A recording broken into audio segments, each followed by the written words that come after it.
This is the easiest and most affordable way to get your S550 Mustang GT or EcoBoost front suspension feeling factory fresh. These brand new struts come pre-assembled and ready to go with everything you need, and they'll cost you a heck of a lot less than the equivalent parts from your Ford dealer. Just a quick note on fitment here before we dive in. This kit is designed to fit 2015 to 2023 Mustang GT and EcoBoost models, but it will not fit on any that are equipped with the factory performance pack.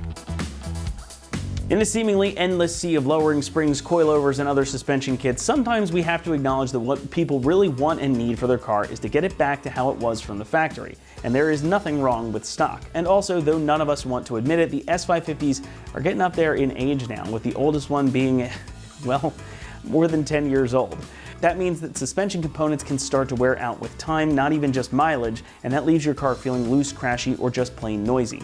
These struts, however, will go a long way to getting your car feeling, sounding, and driving like it did the day it was assembled. These are basically an OEM equivalent, so it's about as similar as you can get to Ford parts without having to pay the Ford price tag. So what we have here is, again, a brand new set of struts. These come fully assembled, exactly as you see them is how I took them out of the box, and you've got new springs, upper and lower, isolators, spring seats, preloaded bearing plates, and again, they are ready to swap right in place of your originals. Inside, you're gonna find gas-charged twin-tube shocks, so they will act, again, very much like your original shocks. That means your Mustang's ride quality and handling will basically be reset back to its factory original spec. Now, it is of course worth reiterating here that this is not a performance-oriented upgrade in any way. It's really just the easy button to get your car driving and handling like new. So when you hit a rough road or turn into a corner, your car will respond reliably and exactly the way you'd expect it to. Construction, of course, is also going to be similar to OEM. You're going to find cold wound steel springs, aluminum shock bodies with chromed and hardened piston rods inside. You got new bearing plates, new rubber isolators, and all the new mounting hardware that you need ready to go. And everything is finished off with this black electrostatic coating for some additional protection against rust and corrosion. These are fit and road tested too to ensure that they meet strict quality control standards and will perform just like your original equipment. Pricing for the pair comes in at about $425, and that makes this the most affordable kit of its kind on the market. That price really is the big headline here. If you try to get the equivalent parts from Ford directly, you'd end up spending way more, and you may even need to do some assembly with them. This kit is ready to go right out of the box, saving you money and time. Installation gets a 2 out of 3 on our difficulty meter, and you can expect the job to take you around 3 hours to complete, maybe a little less if you're familiar with suspension. Again, totally bolt-on operation here. You don't need to modify anything on your car, and heck, you don't even need a spring compressor because these are already assembled. However, there is going to be quite a bit of disassembly, and if your car's got a lot of miles, especially if you live somewhere in the salt states like we do here in the Northeast, those bolts might be a little tough. So budget your time accordingly and know that you may have to fight a little bit.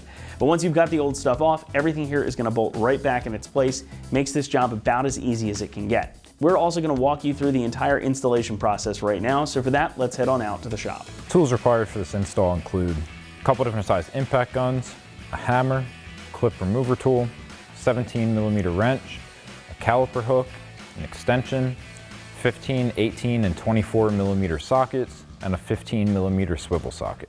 What's up guys? Today we're installing front strut replacements on our Mustang. First we're going to watch a quick uninstall video showing you how to remove your factory strut. Now this was shot on a different Mustang, but the uninstall process is exactly the same, and I'll meet you right back here for the install. Alright guys, moving to the front, we are going to be removing our calipers. This is the upgraded performance package with the Brembos, so your brakes may look a little different, but I have a 15mm socket, and we're going to be taking off the whole caliper bracket, and we're going to be hanging it out of the way with a bungee cord.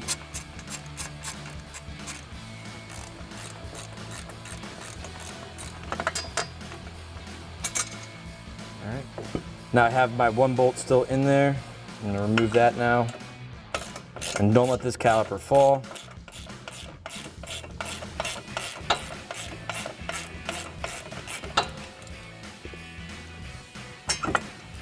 And we're just going to pull it off of the brake rotor, like that. We're going to take our bungee cord and bungee this out of the way, or right on the K-member right here. All right, now I'm going to take a push pin removal tool and separate our wheel speed sensor from our strut. Now it is connected to two places. One is on the strut here, and then one is on the bottom of the strut behind the brake rotor right here. I'm just gonna pull those out, set that off to the side. Our next step is to get our sway bar end link off. It is an 18mm nut on the front, and you can get a 17mm wrench on the back to hold it from spinning. All right, again, I have a 17mm wrench on the back side, keeping it from spinning.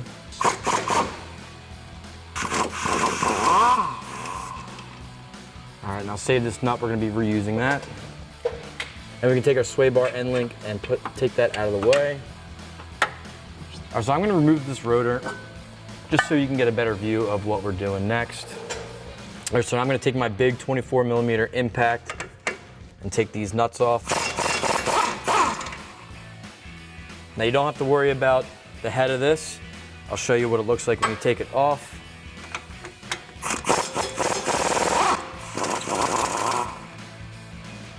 Next thing we're gonna do is get either a ball peen hammer or a mallet, and we're actually gonna hit the top of this. We're gonna hit the top of these bolts. The reason why I'm putting my nuts back on is to protect my threads, and so we have a flat surface to hit. All right, so I have my hammer. I'm just gonna tap on both of them until they come out. I'm actually gonna leave one of these in here because our last step is to remove our nuts, and I don't want this falling just completely out. So when I take this out, you can see these splines, or these knurls, they actually get captured in there and prevent the bolt from spinning. That's why you only need one nut or one socket to get this, to complete this step. All right, I'm gonna remove this nut, but leave this bolt in here. So that's gonna be one of the last ones we have to pull. It's just sitting right in there. Now we can lower the vehicle down and get our nuts off the top of the strut. All right, so we're gonna pop our hood. Get it supported. And then what we're after now are these nuts on top of our strut. All right, now with a 15mm socket, we're going to remove these nuts. Now I'm gonna leave this one with about 1 or 2 threads remaining. Take it off and then thread it on just like that.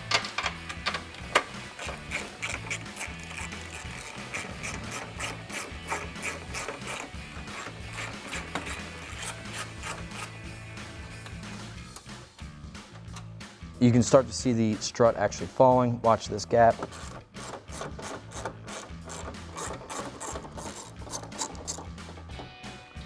All right, we're gonna completely remove that nut. All right, this is where it kind of gets tricky. We're gonna lift up on the spindle here, pull out our bolt, and let this just fall a little bit, make sure it doesn't hit the ground, but we have that separate now. Now I'm gonna grab the bottom of the strut and the top. I'm gonna take this nut off and carefully remove our factory strut. So now we're ready to install our new strut. So I'm gonna raise this up into the strut tower, and then we can thread our nuts up top.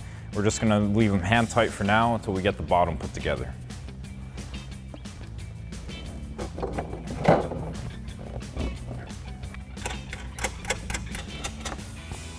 Now we can raise our knuckle up, line up our holes, and reinstall our bolts. Might have to rotate the strut a little bit to get it to line up.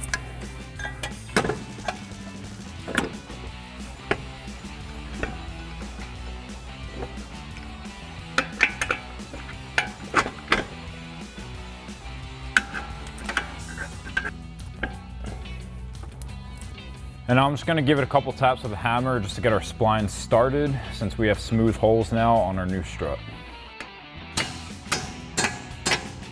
And now we can thread our factory nuts on the other side. And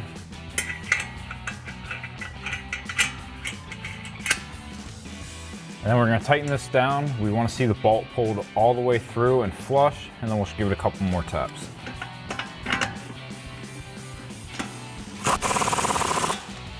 Now our first one is flush, and then do the same thing with the bottom one.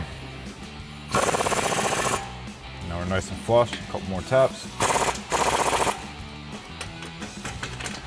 Next you can grab your sway bar end link and slide that through the rearmost hole in the strut.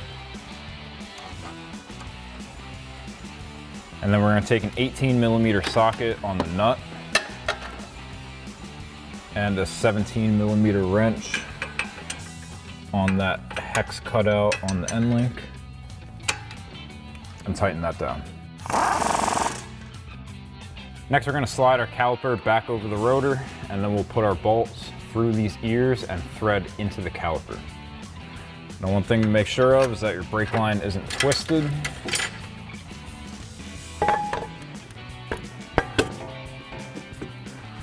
Go ahead and wiggle that on.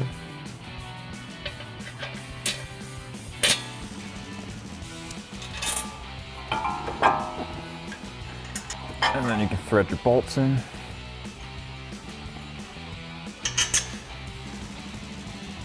And now grab a 15mm socket to tighten those down.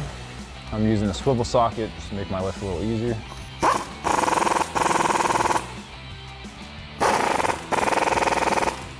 And now we just need to reattach these two clips on our ABS wire, and then we can go back up top and tighten down our upper strut nuts. We got one there, and then one inside of the strut here. And then come back to the top of the strut tower, thread your nuts the rest of the way on. I'm gonna take a 15mm socket and tighten them down.